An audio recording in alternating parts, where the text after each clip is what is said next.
1-3 Kasım tarihlerinde Bir Dünya Kadın Mardin'de buluşturuyoruz. Sizleri de bekliyoruz.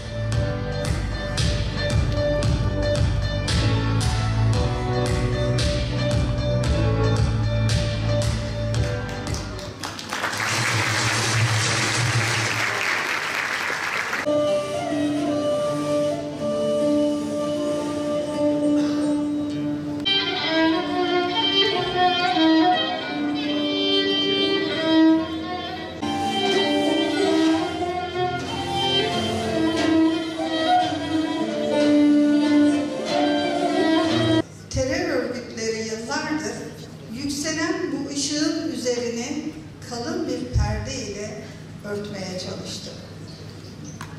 Şu berrak gökyüzü gençleri bilime, sanata, edebiyata heveslendirirken hain emeller büyük doğumlara set oldular.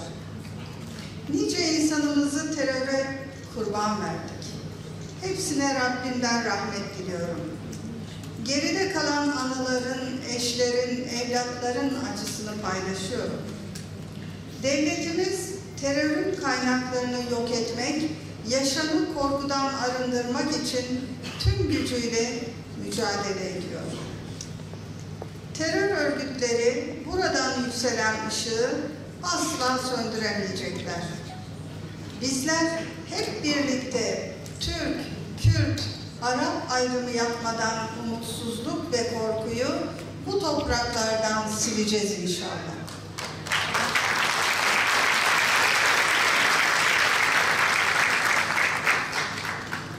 Bilimi ve sanatı burada yeniden dirilteceğiz. Kadınlarımızın bu süreçte büyük bir misyon üstleneceğini düşünüyorum. Çünkü kadınlar birleştiricidir. Kıymetli dostlarım, böylesine tarihi bir doku içinde kadınlar üzerine sizlerle konuşmak benim için ayrıca mutluluk vesilesi. Bu anlamda buluşmanın hayırlara vesile olmasını diliyorum. Bugüne kadar kadın üzerine sayısız toplantı yapıldı. Kadın sorunlarını ifade eden pek çok cümle kuruldu. Bundan sonra da kurmaya devam edeceğiz. Fakat kurduğumuz cümlelerin mahiyetinin artık değiştiğini fark ediyorum. Bundan 10 yıl önce kadınların temel hak ve hürriyetlerini konuşuyorduk. Ama bugün kadınların elde ettiği büyük kazanımlardan bahsediyoruz. Başörtülü genç kızlarımızın üniversite kapılarından döndürüldüğü günleri unutmadık.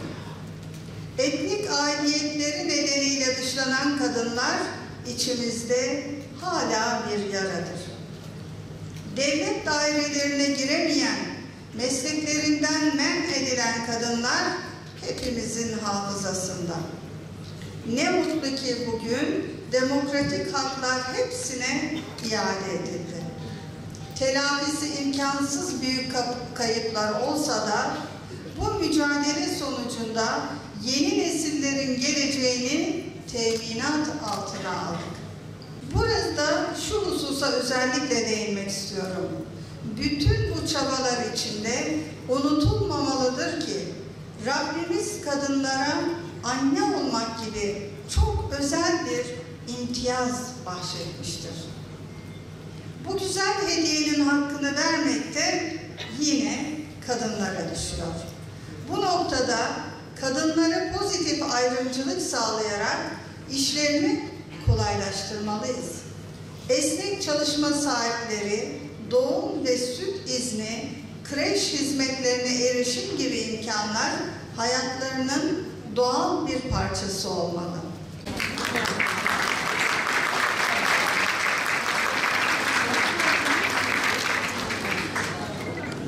Kadına yönelik politikalarda çok yönlü, çok katmanlı ve aile odaklı politikalar geliştirmek durumundayız.